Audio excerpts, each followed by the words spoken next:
Assalamualaikum warahmatullahi wabarakatuh. Sobat RH sekalian, jumpa lagi kita di channel yang keren ini. Keren cadas. Ya, sobat RH sekalian, ini ada berita yang menarik ya soal pergantian Kapolri.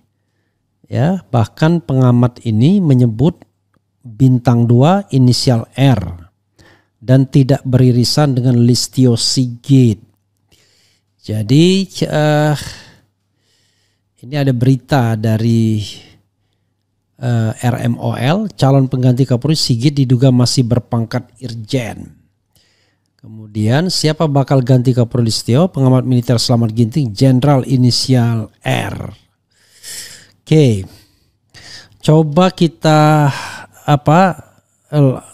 kita hubungin Slamet Ginting. Tadi saya sudah janji sama beliau ya. Dia dalam perjalanan, baterainya lowbat, tapi paling tidak kita minta konfirmasi lah semaksimal mungkin. Minta konfirmasi semaksimal mungkin mengenai hal ini ya. Mudah-mudahan kita tersambung dengan Slamet Ginting. Jangan lupa bukan selamat ya, tapi selamat. Halo, assalamualaikum warahmatullahi wabarakatuh, bro. Waalaikumsalam warahmatullahi wabarakatuh.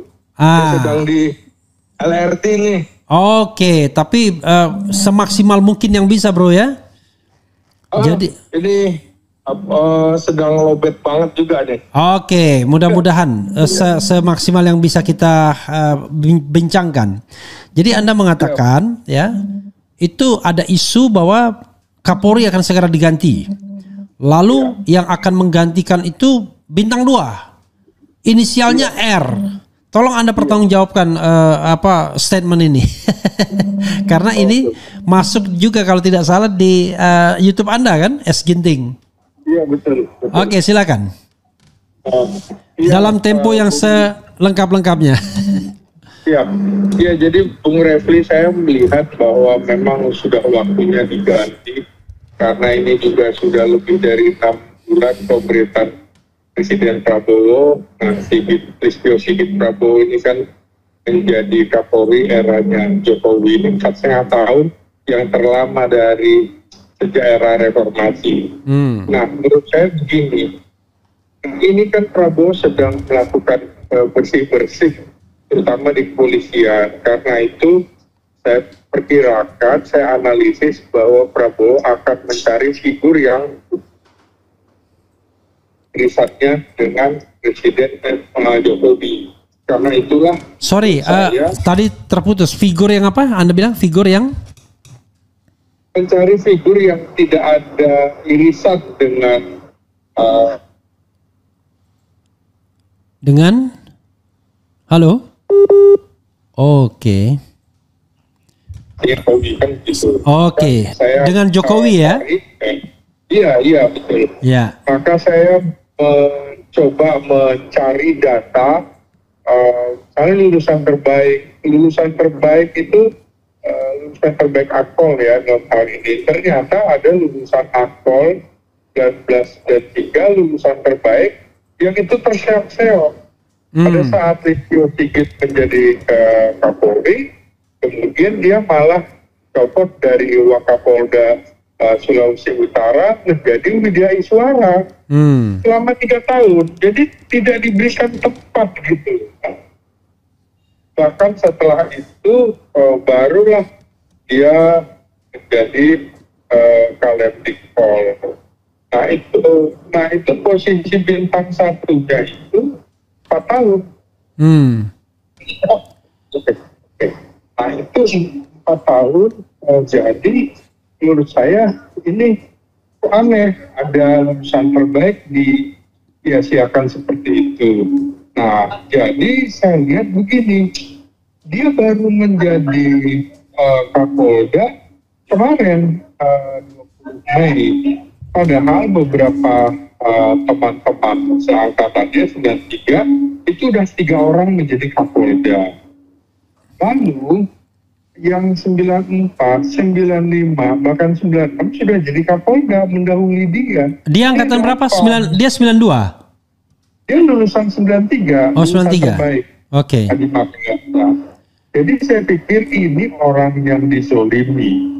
Terus saya cek datanya, rupanya kemudian bapaknya itu Purnawirawan Letnan Kolonel Infanteri Kopassus. Nah, saya lacak lagi, nah ini ternyata bapaknya ini adalah pelatihnya Prabowo Subianto gitu loh.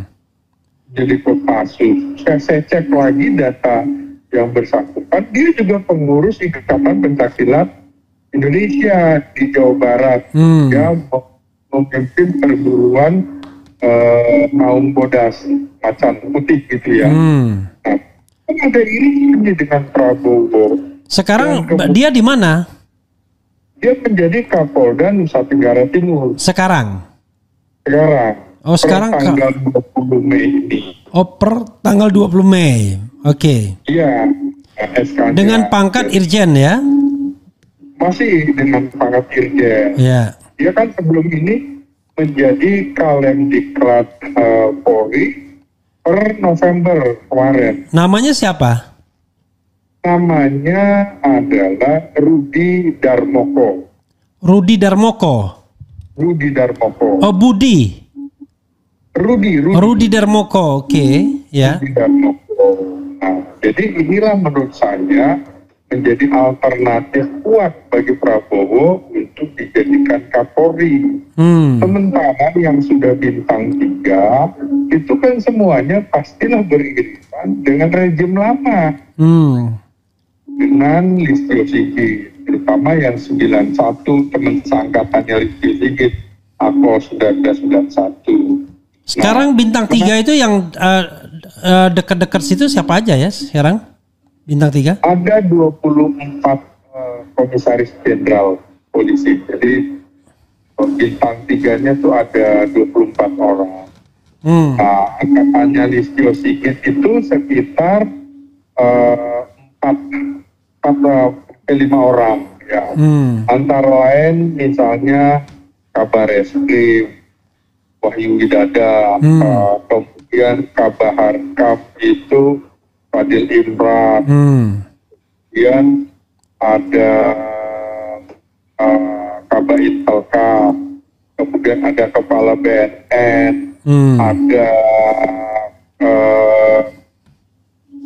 Sekjen Dewan Perwakilan Daerah, Muhammad Iqbal yang terkait. Nah itu menurut saya justru gengnya Sigit seangkatan, menurut saya tidak akan diambil dari situ. Maka memang ada alternatif juga. Kan saya bilang begini, karena Wakapolri ini ternyata tidak diperpanjang, kelihatannya nggak diperpanjang. Ahmad Doviri. Oh, tidak diperpanjang pensiunnya?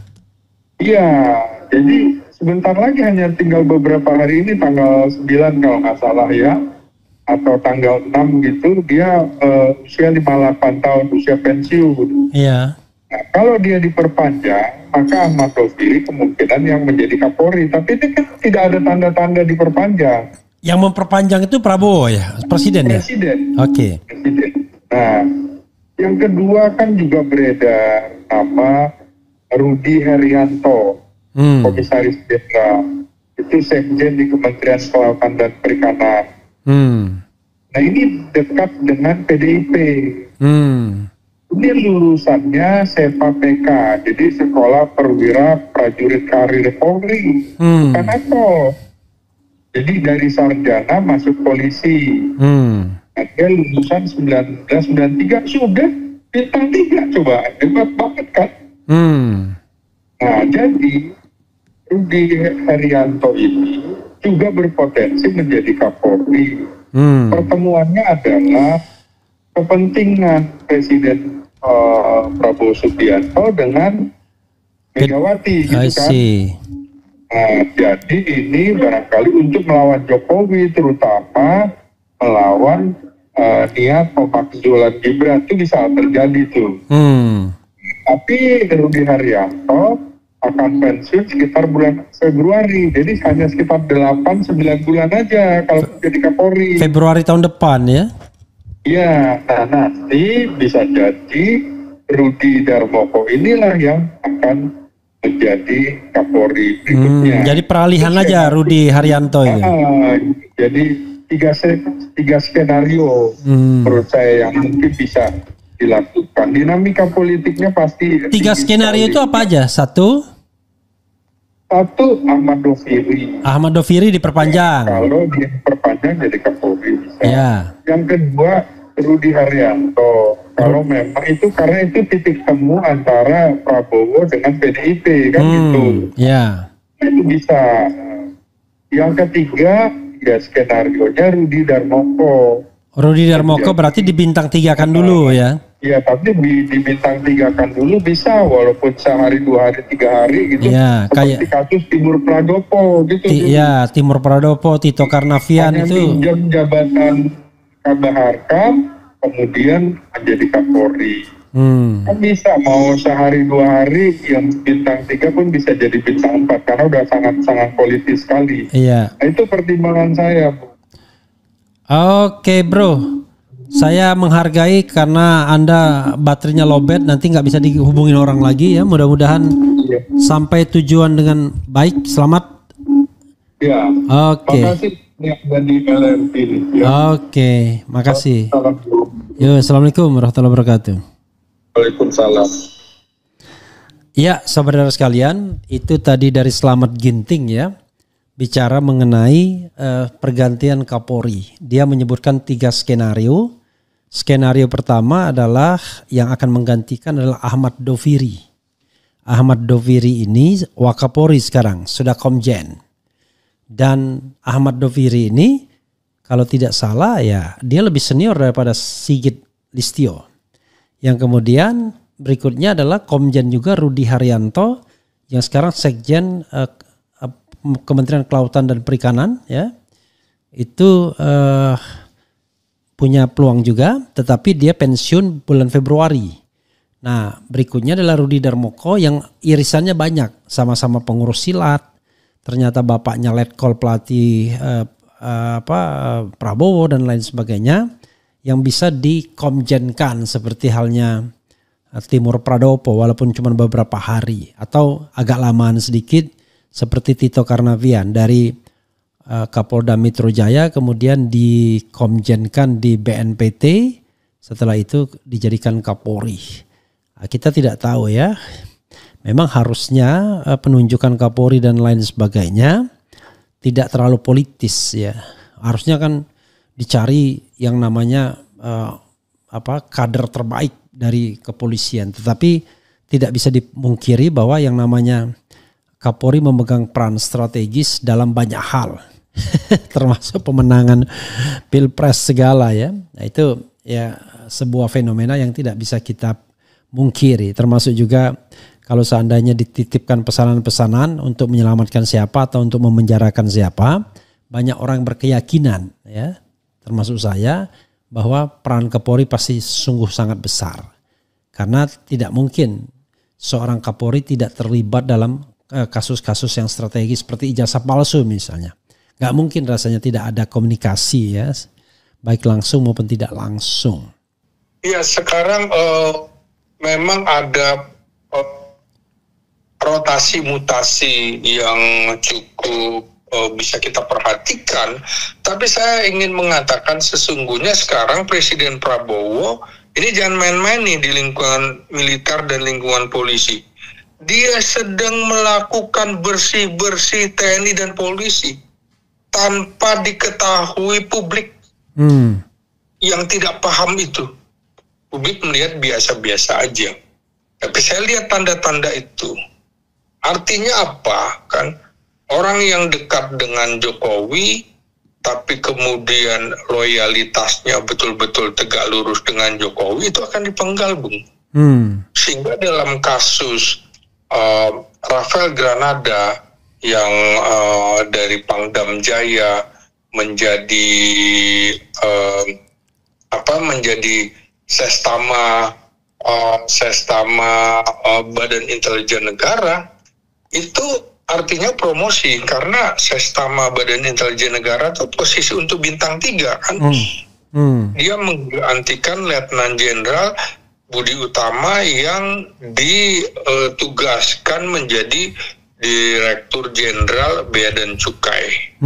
Nah, jadi publik juga nggak paham barangkali sesungguhnya kalau tentara disuruh milih berkarir di militer atau di jabatan sipil, dia pasti lebih memilih di jabatan militer. Karena seperti Jaka Budi Utama yang harusnya masih 5 tahun lagi masa aktifnya di tentara sesuai dengan Undang-Undang TNI nomor 3 tahun 2025 ini, dia rugi harus ke Dirjen Bea dan Cukai dan dipaksa untuk pensiun dini, sehingga dia hanya menjadi di situ ada P3K kan, jadi pegawai dengan kontrak gitu ya. Nah, dan itu nggak dapat pensiun dan bisa-bisa hanya 2 tahun 3 tahun selesai. Sementara kalau di karir militernya dia masih berpeluang untuk bisa menjadi bintang 4. Jadi sebenarnya rugi Jaka Budi Utama dipindahkan ke Dirjen Bea Cukai. Ini publik hanya melihatnya, wah ini pelanggarannya, nggak pelanggaran, maka dia dipaksa pensiun. Kan begitu. Nah, saya klarifikasi, apakah memang dia dipensiunkan atau sebenarnya tidak pensiun? Ini kalau pensiun, fine, artinya nggak masalah. Walaupun saya sendiri mengatakan harusnya ada jarak ya, ada jarak antara pensiun dengan jabatan sipil atau jabatan politik. Tapi kalau tidak pensiun itu yang menurut saya itu melanggar Undang-Undang TNI. Ini pensiun dia ya? Ya pensiun, Bung. Langsung disebutkan juga Letnan Jenderal TNI Purnawirawan. Oke. Nah, saya Iqbal nggak pensiun ya, yang DPD? Nah itu polisi itu kan begitu, Bung. Dia nggak taat aturan dan nggak ada yang protes. Kemana aja tuh koalisi masyarakat sipil untuk sektor keamanan? Selalu diam aja kan kalau bicara polisi. Diam aja itu, didiamkan semua. Padahal nggak bisa, itu di undang-undang kepolisian, di luar tugas kepolisian harus pensiun. Ya memang ada love house-nya itu ya, atas penugasan penugasan Kapolri. Tapi kan pengertiannya penugasan Kapolri terhadap area-area yang memang bisa menjadi tugas polisi. Ya makanya kan akal-akalan semua kan, sama dengan ketika penempatan posisi kepala daerah begitu kan, nggak pensiun, TNI lebih patuh pensiun itu, dipaksa pensiun. Marzuki yang punya kesempatan masih untuk bintang 3 udah jadi gubernur Aceh itu kan, ya akhirnya berhenti. Peluang dia sudah mau dipromosikan bintang 3, bintang 3-nya nggak dapat, jadi gubernur, tahu-tahunya cuma sekitar 2 tahun pensiun, rugi dia. Jadi sebenarnya banyak militer yang rugi dengan dipindah tugaskan ke luar lingkungan militer. Nah, kita mulai dari Rafael Granabay dulu ya. Jadi dia kan dipromosikan menjadi sekretaris utama Badan Intelijen Negara. Memang menarik, dia itu juga bekas komandan Pas Pampres era Jokowi terakhir lah ya, 2023, dan itu tidak terlalu lama juga. Nah kemudian di 2024 sudah menjadi Pangdam Brawijaya. Nah keterpengaruhan terhadap Jokowi menurut saya juga kecil sekali. Jadi ini kan karena penugasan, dia sebelumnya juga lebih banyak sebagai orang intelijen. Terakhir kan Direktur H Bais TNI, baru kemudian menjadi Komandan Pas Pampres. Maka kemudian dia dipromosikan menjadi Sekretaris Utama Badan Intelijen Negara. Ya memang bidang dia intelijen, sama dengan Jaka Budi Utama itu, dia juga orang intelijen, misalnya pernah menjadi asisten intelijen Panglima TNI. Jadi tracknya memang di situ. Nah, dia naik pangkat jadi legend ya? Enggak? Iya, jadi Letnan Jenderal, tinggal kemudian pelantikan menjadi Letnan Jenderal aja kan, menunggu menunggu keputusan presiden, karena kalau untuk jenderal kan SK-nya presiden begitu ya. Jadi menurut saya masih bisa dipahami, dan kalau saya lihat memang Prabowo konsentrasi sekali terhadap orang-orang Kopassus. Ini kan orang Kopassus semua ini, Bung ya. Baik misalnya Jaka Budi Utama, kemudian ini digantikan oleh Rafael Granadabai, itu juga orang Kopassus. Nah, kemudian sekarang yang menarik bagaimana dengan Dedi ini kan? Ya, Dedi Suryadi. Dedi Suryadi, ya. Dedi Suryadi ini memang menjadi ajudan Presiden Jokowi. Sebentar, dia sebenarnya posisi yang menarik dari Dedi itu menjadi ajudan Presiden Jokowi pada tahun 2017-2019. Nah, saya melihatnya begini ya, dia kemudian juga tidak sekonyong-konyong naik begitu aja, enggak. Dari ajudan presiden dia juga ke Mabesar dulu, nganggur begitu ya, non-job begitu. Lalu melalui proses, intinya beda lah sama Andika gitu ya. Ya, melalui proses-proses jadi Kasrem di Bogor, kemudian baru jadi, nah dan rem di Solo ini pernah jadi dan rem di Solo, kemudian Danjen Kopassus, Kasdam di Ponorogo, Danjen Kopassus, Pangdam di Ponorogo, Pangdam Jakarta. Ini tentu saya berpikir keras nih, Bung, gimana caranya kok Prabowo percaya sama Dedi Suryadi yang banyak beririsan dengan Jokowi, sekurang-kurangnya pada saat menjadi ajudan presiden gitu kan, kemudian menjadi danrem di Solo, lalu Kasdam di Ponorogo, Pangdam di Ponorogo. Nah, kalau Prabowo ingin bersih-bersih di TNI, berarti dia melihat loyalitas Dedi ini, itu dia hanya loyalitasnya utuh nih, Bung, sekarang ke Prabowo. Jadi yang kemarin itu hanya sekadar semata-mata karena penugasannya. Artinya Prabowo sudah mengecek lah orang ini kira-kira ya. Orang ini sudah dicek loyalitasnya kemana. Kalau yang tidak loyal terhadap Prabowo, saya kira tidak diberikan tempat seprestis ini. Contohnya kan Widi Prasetyono yang dulu juga menjadi ajudan Presiden Jokowi, itu kan langsung nonjok, Bung, di Universitas Pertahanan, nggak ada jabatan dan segala macam. Karena dianggap tidak loyal kepada Jokowi ya 100% atau apa begitu ya. Dan kan tentara memang harus loyal, Bung. Celakanya atau tidak celakanya memang harus loyal siapapun yang harus memimpin dia. Cuma untuk kondisi politik tentu saja ada pertimbangan-pertimbangan tertentu. Makanya posisi dia yang dipercaya menjadi Pangdam Jaya saat ini pasti sudah dengan pertimbangan masak gitu ya, karena Prabowo sedang akan melakukan bersih-bersih. Karena ibu kota kita sesungguhnya kan masih di Jakarta, Bun, bukan di IKN. IKN kan kosong, nggak ada jabatan sama sekali di situ ya, omong-omong doang itu kan. Dan saya kira kalau udah firm itu selama 5 tahun nggak akan pindah kayaknya Prabowo. Iya makanya saya kira juga nggak ada. Nah, jadi saya melihatnya sebagai seorang yang sama-sama dari Sandi Yuda nih, Bung, kebetulan. Prabowo kebetulan juga Kopassusnya dia Sandi Yuda. Kopassus kan dibagi 3 ya. Ada Sandi Yuda, ada para komando, ada penanggulangan teror. Nah, Suryadi ini bagian Sandi Yuda sama dengan Prabowo.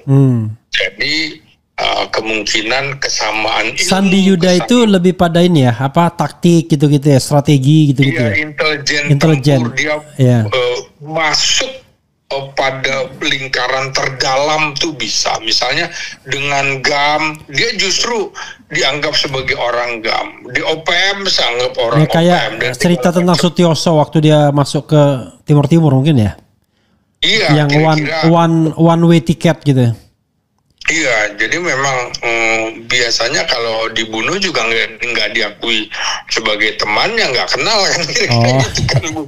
Kalau Anda lihat film-film di Etim misalnya kan, kayak gitu-gitu. Nah, saya lihat ini, backgroundnya pernah menjadi komandan grup 2 Sandi Yuda tahun 2016-2017 sebelum menjadi ajudan Presiden Jokowi. Jadi menurut saya sih loyalitas dia kepada Presiden Prabowo itu tidak diragukan. Jadi kemarin semata-mata penugasan menjadi ajudan Presiden Jokowi dan juga Kasdam serta Pangdam di Ponorogo kan juga di ujung pemerintahan Jokowi dia menjadi Danjen Kopassus gitu kan.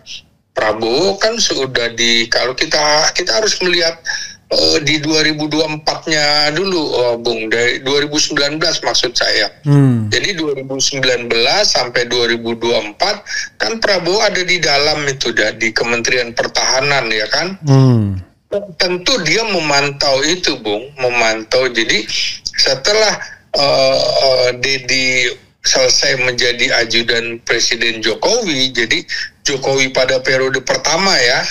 Nah, di 2019 sampai sekarang itu dalam pantauan Prabowo Subianto menurut saya. Jadi nggak mungkin nggak dipantau ya. Nggak mungkin nggak dipantau. Posisi dia Menhan kan kira-kira dia juga memantau nih orang di istana siapa aja sih. Nah, dia kan punya ilmu sendiri juga, ilmu Sandi Yuda juga untuk saling memahami itu. Jadi menurut saya Dedi Suryadi ini loyal kepada Prabowo. Kalau nggak mungkin, Bung, dia akan menjadi Pangdam Jaya karena Pangdam Jaya sangat strategis sekali. Pangdam paling strategis karena dekat dengan istana kan seperti itu. Ya, seperti Kapolda Metro Jaya berarti kan? Ya, kita lihat waktu peristiwa 65 bagaimana Umar Wirahadi Kusuma kan menjadi Pangdam Jaya pada saat itu. Sampai kemudian dia menjadi Panglima Kostrad, Wakasat dan juga Kasat gitu kan. Kalau 98 Safri Samsudin waktu itu ngetop sekali. Iya, ya kira-kira gitu. Jadi posisi yang luar biasa. Nah, selanjutnya juga tapi begini, Bro. Ini dia nggak naik pangkat nih. Artinya cuma geser dari Pangdam di Ponorogo ke Pangdam Jaya. Itu cukup prestisius atau sebenarnya agak sedikit mandek tuh karena pangkatnya nggak naik kan, tetap Maijen kan? Iya, tetap prestisius lah, Bung, karena dari Jawa Tengah ke Jakarta gitu kan. Gengsinya tentu lebih. Walaupun memang kalau tiba-tiba naik bintang 3 juga itu menghebohkan karena masih terlalu muda. Dia kan lulusan tahun 1996 gitu kan. Jadi 95 aja juga belum ada yang bintang 3. Nah, jadi paling muda kan 94 yang bintang 3. Jadi menurut saya itu sudah dipantau oleh Prabowo Subianto dan dia mendapatkan kepercayaan, berarti loyalitasnya tunggal nih sudah bisa dipastikan kepada Presiden Prabowo sebagai pemegang. Jadi intinya Anda ingin mengatakan kalau di dalam penguasaan TNI tidak mungkin ada sharing power ya antara Jokowi dan Prabowo. Pasti Prabowo pengen loyalitasnya tunggal kalau terhadap TNI. Oh iya, nggak ada, Bung. Nah, kalau menurut saya dari mulai pimpinan tertinggi TNI ini nggak mungkin berani melawan presiden, menurut saya begitu ya. Jadi FOM itu bisa dipastikan loyalitas dari mulai Panglima TNI, Kepala Staf Angkatan Darat, Wakil Kepala Staf Angkatan Darat, Panglima Kostrat, sampai Pangdam Jaya itu FOM itu tegak lurus pada Presiden Prabowo Subianto. Begitu, Bung. Tapi kalau kita misalnya soal tragedi Kunto ya, putra Tri Sutrisno, bagaimana Anda menjelaskan setelah dicopot kemudian dikembalikan lagi? Kan sebenarnya begini, Bung, ada rencana validasi organisasi di TNI termasuk di Angkatan Darat. Yang terbaru dimunculkan itu validasi di tingkat Mabes TNI, dihidupkan kembali namanya Komando Pertahanan Udara Nasional yang kemarin sebelumnya pada tahun 2022 diganti menjadi Komando Operasi Udara Nasional, Koopsudnas. Nah, sekarang ada lagi, udah dilikuidasi, ternyata ada lagi. Jadi saya membayangkan sekarang akan ada lembaga-lembaga baru, Kotama baru, Komando Utama TNI yang baru, dan mungkin itu untuk posisi bintang 3. Nah, dalam kasus yang terbaru, misalnya penempatan Andiawan Martono dari Wakasau menjadi staf khusus Kasau, kalau berhenti di situ saja, artinya kan dia dinonjobkan, ya kan? Nah, tapi dia akan ditempatkan, diberikan kepercayaan untuk menjadi Panglima Komando Pertahanan Udara Nasional sebagai organisasi baru. Nah, jadi parkir dulu dia. Iya, parkir sementara tinggal peresmian Panglima Komando Pertahanan Udara Nasional ini, tinggal peresmian lagi, menunggu peresmian. Kan begitu. Peresmiannya tentu saja biasanya menghadirkan Panglima TNI, bahkan mungkin Presiden, karena tingkatnya nasional ini.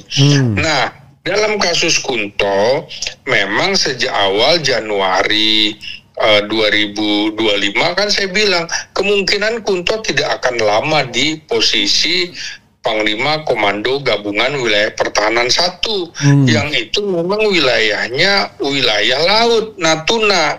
Biasanya memang ditempati perwira tinggi Angkatan Laut bintang 3 perwira tinggi.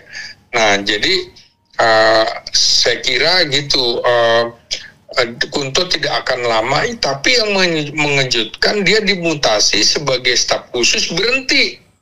Tidak ada kemudian akan dinominasikan, akan ditempatkan sebagai panglima apa, seperti kasus yang dialami Marskal Madya Andiawan Martono kan staf khusus Kasau, tapi untuk Panglima Kohanutnas. Jadi itu tidak menjadi pertanyaan orang. Nah, Kunto itu kan baru 4 bulan tiba-tiba menjadi staf khusus Kasat tanpa embel-embel. Ya tentu saja ini menjadi masalah, apalagi publik juga pasti tidak mungkin tidak melibatkan dinamika politik di mana ayahandanya Jenderal Purnawirawan Tri Sutrisno itu sebagai gong penanda tangan terakhir tuntutan Purnawirawan prajurit TNI, kan begitu.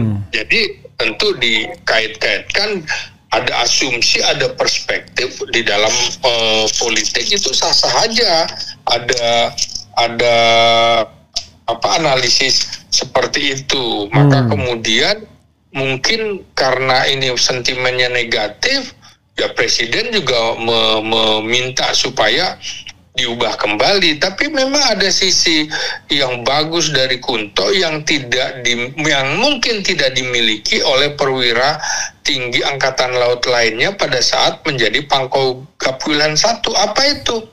Kunto itu rajin berkunjung, nyaris dia selalu meninggalkan kantornya, mengunjungi satuan-satuan yang berada di bawah ALKI. Ya Sumatera dikunjungi itu semua, ya utara, ya barat, ya sampai Banten begitu kan perbatasannya kan. Nah ini dia melakukan mendekatkan diri pada satuan-satuan tempur dan satuan bantuan tempur baik AD, AL, AU. Nah ini kelebihan Kunto rajin, berbeda barangkali dengan yang sebelumnya sudah keenakan barangkali yang perwira tinggi angkatan laut. Nah, tetapi ini menjadi pelajaran juga bahwa harus. Nah, salah satu kelebihan dari angkatan darat itu kan pembinaan teritorialnya, Bung, harus dekat dengan rakyat.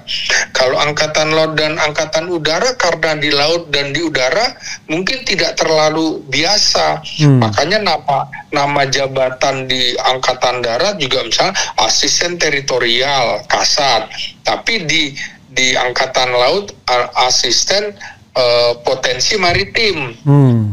Kalau di angkatan udara asisten potensi dirgantara, padahal itu juga sebenarnya pembinaan wilayah.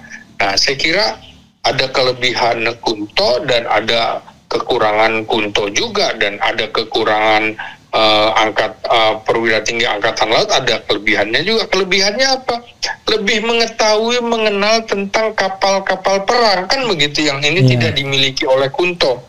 Tahu dia, nih kalau kapal jenis ini kira-kira seperti apa ukurannya di dalamnya, kekuatannya apa. Ya itu kan masing-masing ada kelebihan dan kekurangannya dan saling mengisi menurut saya, tanpa mengabaikan kelebihan-kelebihan yang dimiliki Angkatan Laut. Misalnya kalau Pangkogap Wilhan 1 dari Angkatan Laut, dia harus tahu kekuatan kapal perang Cina misalnya, karena yang kita hadapi sesungguhnya adalah Cina, kan begitu.